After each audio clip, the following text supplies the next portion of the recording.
Hey guys, what's up? Coach Dave here with Harbor Park CrossFit. We're going to take you through some progressions on the pull-up, and we're going to talk about the importance of each progression and why we do them and what muscles we're looking to accomplish in the activation of such progressions. Alright, so in the very beginning, we like to focus on something we call scap pull-ups. You're probably going to see these relatively in a lot of the warm-up stuff. So literally it'll be just hanging from the bar, and we want to make sure that our hands aren't too wide, okay? We don't want to go super wide. We want them to be just about shoulder width. When we go and grip the bar, we want to think about thumbs over the top of the fingers, okay? So a lot of times people put the thumbs over the top of the bar. This is going to create a bad habit later when we talk about kipping, okay? So we want to get in the habit of having a full grip on that bar, and then thumbs are going to wrap over the top of your fingers, okay? So working on that in the beginning. We want to keep the belly tight and kind of everything all in line here. And all we're going to think about doing is kind of pulling our lats and squeezing our shoulder blades and then releasing. Pulling up and then releasing. Pull up and then releasing. We call those scap pull-ups. They're very important in developing our lat strength and developing the back muscles, some of those muscles that are important to developing into your pull-up, because that's essentially when you first do a pull-up and you hang, that is the first thing you're going to activate. And it's not so much of a bicep movement. Everybody tends to pull with their biceps and arms first. We're trying to actually activate the back. So this is a good progression or warm-up for you to work towards getting your first pull-up. Alright guys, so after scap pull-ups and we start to develop that strength, a lot of times when we have pull-ups in a workout, you'll see that we scale down to what we call ring rows. And the importance of ring rows is developing more back strength and that pulling motion that is going to translate later into getting up on the bar. So along with doing our scap pull-ups in a warm-up, we will tend to do ring rows in a WOD, and we scale it down because generally you can do more of them. And as we go, you'll notice we want to focus on leaning back and making it difficult to us, okay? So whatever's difficult to you. So you can start up higher. We can make our way lower in that ring row and get as low as we want, and eventually all the way underneath. Regardless of how far down you go in the ring row, we want to make sure that we keep that belly tight, okay? So that I'm not dipping the butt low. I'm keeping everything in a nice tight position. That's going to also translate later into our pull-ups, but you're going to notice that I don't let the butt sink down and sag. I keep everything tight and in like a plank position, and the first pull is thinking about pulling with my back muscles, squeezing those shoulder blades tight and pulling in towards my chest.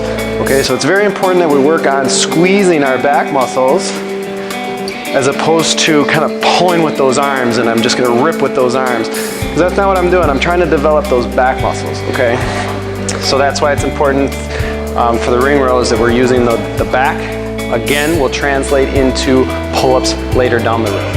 Alright guys, so moving on up the chain, we have jumping pull-ups. Jumping pull-ups is a movement that you'll typically see in like a competition style for scaled divisions. Generally when they want to scale down, just because it's harder to scale ring rows and make it the same across the board. So we'll do something called jumping pull-ups in like a workout that requires a lot of pull-ups, or it kind of just makes it even across the board. Because generally what you're going to do is you're going to set up weights underneath the pull-up rig, some type of leverage that's going to bring you up, and then the bar will be about 6 inches from the top of your head at extension. That makes it kind of even across the board. So that's typically when you'll see jumping pull-ups, is in like a competition style workout. So when we do them, it's always making sure that everybody is, like we said 6 inches from the top of your head, and then you're going to sink down, okay? From there, we want the hand placement the same as what we talked about in the scap pull-ups. The thumb is wrapped around that bar, and then when we go straight up, we get that chin over, okay? And when I drop back down to extension. Now you notice that I'm staring at a spot out in front of me. I want you guys to get in the habit of staring at a spot, like a target out in front of you. It can be the wall, it doesn't have to be really anything. But you want to try to limit arcing the neck when we do pull-ups. That'll translate into your strict and your kipping later, but keeping a neutral spine. So you want to think about picking a spot on that wall, and regardless, when you do the jumping, you don't have to extend the neck up, just get to the chin and then you're down. So this will also work your lats and The reason we don't use them typically in a lot of WODs is because it's more about jumping at that point. But for sometimes when we do a big number, we will throw them in. All right guys, moving on. So something that we use a lot here at Harbor Park CrossFit is a barbell pull-up. And the reason why we use a barbell pull-up is actually we find that it kind of gets in the same lines of developing that lat strength for the first pull if done correctly. Okay, so we're gonna go over what some of the points of performance are when we're looking for this. I tend to see this a lot, is people tend to put their feet way out in front of them, and then it just becomes a row, and that's actually not what we're looking for. So when you set the barbell up in the rig, you want it to be kind of high, and the point of this is to gradually get this higher and higher and higher to the last point on the rig, and eventually I'll be able to get all the way up to the bar above my head, okay? But when we set this up, you can usually do about chest height. You're gonna grab that bar just outside your shoulder. Again, working on that reverse hook grip, we call that, with the thumb over the top of the fingers. And then we're gonna drop straight down to below the bar, okay? And if you notice, I'm gonna kind of turn to my side here a little bit. I'm gonna be kind of sitting on my heels with my toes tucked under me, okay? From there, I'm gonna pick that spot on that wall in front of me, and then I'm going to do like a scat pull-up first to squeeze those lats, and think about pulling up as high as possible. And I want to come to full extension, and notice how I kind of make contact with the bar to the chest, and then I'm going to slow and control back down. So it's a very controlled, but I'm not swinging out either and allowing it to come back, okay? So this isn't really using a lot of the legs, but the legs can help assist in stability. But as it gets, you're really using your arms and your back muscles. So it's very important, again, think of a scat pull-up in that first pull to activate the lats, squeeze the shoulder blades nice and tight, and then go through the movement with the pull. The legs are there just to assist you a little bit to get through the movement, but they're not supposed to be there to really help you completely through it. This should be pretty tiresome, and it'll develop your lats and help you get to your pull-up later down the road. Another pull-up variation that you'll typically see us using is a banded pull-up. I'm using a blue band today. This band could be as thick as you want it, but literally it's going to get me through the range of motion to be able to complete a pull-up. We don't typically use these very often, and I'll explain why. But when this band is fully stretched out, which means I'm going to be at full extension at the bottom with my arms extended, that's when the band has the most tension on it, and it's going to actually help me out of the hole, so to speak, and not really develop more of the back muscles. So that's where the barbell pull-up that I just showed you previously helps develop those back muscles into that first pull, because that's where we're going to need the most help. So the bands sometimes are good. It just depends on how well you're progressing. So how I say that is, if you're somebody that really likes the bands, that's fine. We're not going to tell you not to do it. However, if you're at the same color band and you're never progressing, that could be one of the reasons why you're not getting the pull-up and you're always stuck with the bands. However, if you're using the bands and you're slowly decreasing in the colors or the thickness of these bands, then we know you're progressing. Then keep it up, continue working with it. All right. So basically, for a banded pull-up, you're going to step in it. We're going then to grit our grip, just like we did before, full grip, and then we wrap the leg. Once I get into this position here, I pick that spot on the wall, and then we're gonna pull up. Now, one thing I forgot to mention earlier was when we do a pull-up, we wanna keep that neutral spine, everything stays tight, okay? So I'm not leaning back and then pulling up. We also want to think about pulling to the highest point, okay? Don't always pull just to get the chin over the bar. If you're using bands, pull to the highest point. Pull as hard and as high as you can. Try to do a Chesttobar. That will translate into better and more efficient pull-ups down the road. You never just want to train to a standard, because that's all you're ever going to work to. It's kind of like training yourself only to sit to a chair. We squat all the way down into full depth. Same thing should be with everything else you train with, especially the pull-up. Train to the higher point. That's going to help you get to the Chesttobar later on down the road as well, and then you're not just training to the chin above the bar. All right, everyone, we're going to move on to strict pull-up at this point. So if you notice, we have not talked about kipping yet. A rule here, or something we like to see, is before you even really start kipping on your pull-ups, you've developed enough strength in your shoulders. We found that when you're kipping too much and you don't have the strength and you're kipping before you actually have your first strict pull-up, you can have an injury in your shoulders. It's not always the case, but that's just something that we found and we like to see, is having people have that strength first, demonstrate the strength, and then we'll practice. You also notice that when we get to the kipping portion, I want you to understand that kipping is a skill as opposed to a strength component, okay? So you gotta have that, you wanna make sure you have the strength first, then we'll practice the skill part of it, okay? You wouldn't do double unders if you don't have single unders. Double unders is a skill to be able to time it out. Same here, okay? So we're gonna move on to strict pull-ups. Strict is literally everything we've worked up to. This is the main part here. So got my grip that I talked about earlier. We want the thumbs over the fingers, full grip on that bar. I'm gonna stay tight in my core, feet together. I'm gonna pick that spot on the wall, and I'm going to pull straight up, get that chin over the bar, and then down. Now, if you can pull, and you've been practicing to pull to the highest point, and you can touch that chest to the bar, awesome. We would like to see you pull to the highest point as opposed to a standard, like I mentioned before. Always pull to your highest point. As you get tired, then they'll drop down. Something else that I'd like you to understand too is, as we did the first strict pull-up, it's that very first part, the first pull, is to squeeze those lats together, squeeze those shoulder blades, so it resembles a scap pull-up, and this becomes our first progression, and then it turns into the full pull, okay? So if you can put it together, that's what we're gearing up to the strict pull-ups. You can see how the previous progressions kind of work up to this point. All right, so now that you have been working at all of these skills, you've been able to get your first, maybe your third, maybe your fifth strict pull-up. You can start to get them pretty consistent. The next thing you should be working at is now adding a little bit of weight. You can use a wall ball.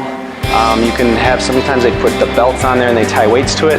But this is a good way to practice and to continue to build some strength in your lats. Adding weight to the feet will then make it easier when I don't have the weight there, because now I'm adding whatever amount of weight. This is 6 pounds just for today for the demo purposes, but you can see now I just added 6 pounds to my pull-up. So if I'm practicing with that, same rules apply. I'm going to squeeze my lats and think of a scap pull-up, stare at the spot on the wall, pull to the highest point, and then it's slow and controlled back down. The feet have to be clamped, and you notice I kept that neutral spine. Again, just add some weight to it so you can develop more pull-ups down the road, because I'm adding a little bit of weight and strength component in there. All right, guys, moving on. We're gonna move on to kipping pull-ups, or something else we kind of talk about during warm-ups is C's and D's, and that's where it starts. I kind of mentioned this earlier, that kipping is a skill, so you shouldn't really be practicing kipping pull-ups until you have your first strict. Kind of make sure you have the strength before we start practicing the skill portion. But once we have our strict and we can get them pretty regularly and consistently, we're going to move on to the kipping pull-up. So as you see in practice, we do C's and D's, and then that translates into us being able to get that first kip. So Dustin, Coach Dustin here, is going to help me. He's going to jump up. You notice he has the same grip that I talked about before. Not too wide, and the thumbs are wrapped around the bar. He's tight in the core and the feet are together. All right, Dustin, go ahead. He's going to start with those C's and D's, and then he kind of uses the hips and a pull, gets his chin over the bar, and then comes back down. So at the top, there's a slight push off of the bar, but it's not too aggressive. We don't want to push off the bar too aggressively where I'm so far off. It's more of just a slight push to come off the bar, which creates us to get into that hyper position, and then we're going to pull, we're back in that hollow position. So hyper and then hollow is what we want to think about. All right, so moving on, we have the butterfly pull-up, another skill portion that a lot of people, a lot of CrossFitters try to chase and always get to. So Coach Dustin's going to demo this movement for us. I do just want to mention that for longevity purposes of health of your shoulder, butterfly is actually not very healthy for the shoulders, because there's a lot of whipping around in the shoulder area. So actually kipping, if you're going to do it properly, is actually the better version for the shoulders and the health and longevity of your shoulders. However, butterfly pull-ups are very efficient and perfect for competition style. so here we go. Dustin's going to jump up on the bar. Everything's still going to stay the same, right? We have the grip, tight core. It's very important in the butterfly that the core stays tight and those feet stay tight. We see far too often that people open those legs up, and that's where we lose it. Most of this movement's going to come from the shoulders and the hip, and Dustin's going to kind of move us through here. So it's a kip, but it's more of a circle motion. And as you see it, he's still creating that hyper and the hollow position here. And like Dustin likes to say, you chase your feet. So as the feet go out into that hollow position, he then goes back into that hyper, but then the head goes forward and he kind of creates that circular motion. Dustin, you have anything to add on that? No, just maintaining positions. Yep. That's the most important. And then keeping the feet together. Like I said before, I think a lot of people tend to come through and they kick, and but that creates a very inefficient angle. Remember, gymnastics movements are all about shapes and not angles. So if we break at the hip and I break at the knee, I'm actually losing and being less efficient. So core tight comes from the hip, feet together, and you still want to get back to your hyper and your hollow. It's definitely something you really have to practice, but making sure that you are strong enough to be able to do it. You should be able to consistently do your strict pull-ups. You should be doing weighted pull-ups, and then you should be very efficient with your kipping before we even get into butterflies. All right guys, we're going to move on to our last progression, which is probably one of the most difficult, and it's Chesttobar pull-ups, okay? So we're gonna take you through the last three, and they're gonna be strict Chesttobar, kipping Chesttobar, and then a butterfly Chesttobar. However, if you remember back when I first was talking about pull-ups and all the progressions, I was saying pull to the highest point. Remember, don't only practice and pull to a standard, which would be just your chin. Always think about pulling up and through. That is gonna translate better to Chesttobar pull-ups, and later on down the road when we talk about muscle-ups, okay? So it's very important you don't just train to a standard of only the chin over the bar. So the first one will be a strict pull-up that Dustin is going to show for us. We got the tight core, feet together, and he's gonna pick that spot on the wall, and as he goes, he's just gonna pull up and touch the chest.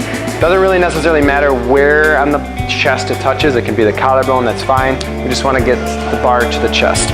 The next one will be a kipping Chesttobar. So all this really requires is, again, that C's in the D motion, and then it's gonna be a little bit more of a pull to make sure he gets that chest to touch. So here he goes, he's got the tight core, and then he pulls in, touches the chest, and then pushes off at the top. He's gonna turn this into butterflies next. Butterfly creates a little bit more of an arcing motion, which could hyperextend the back a little bit, so you wanna make sure we're keeping that core tight and then feet together, and Dustin will demonstrate this. All right, thank you, Dustin.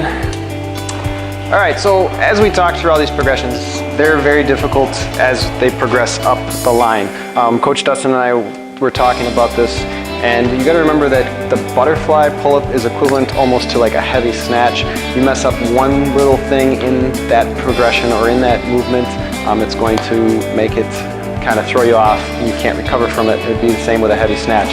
Whereas like a kipping or other movements, you can kind of recover from, you know, a fault. If you're tired, you can just pull a little harder, things like that. So the butterfly pull-up is definitely something you want to work at and make sure that your skills are spot on there and you have the same movement all the time. So tight core, feet together.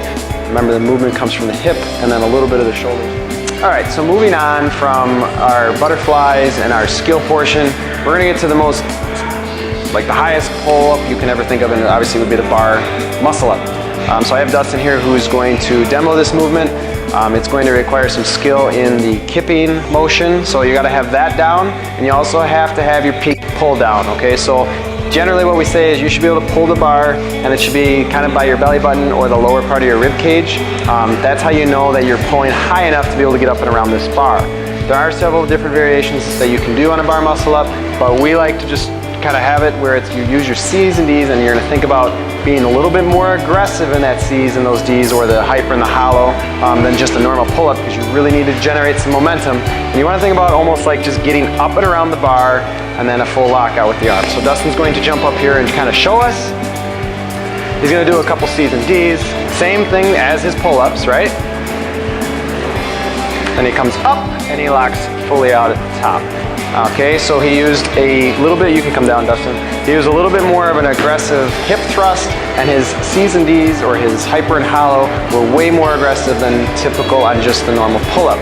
You saw him, he pulled up to the belly button, and then he was able to get up and around. Dustin, do you have anything to add? Nothing? Okay, we covered all portions of it. I just want to make sure that you guys understand that this is also a skill and also a strength, okay? So you have to be very efficient in your kipping, and you have to have that shoulder strength and mobility to be able to open up a little bit more wider than you would on a normal, typical kipping pull. All right, guys, so I've taken you through a lot of the progressions, starting with scap pull-ups all the way to the bar muscle-up. As you can see that each one of them requires a different variation of either strength or skill, or a combination of both.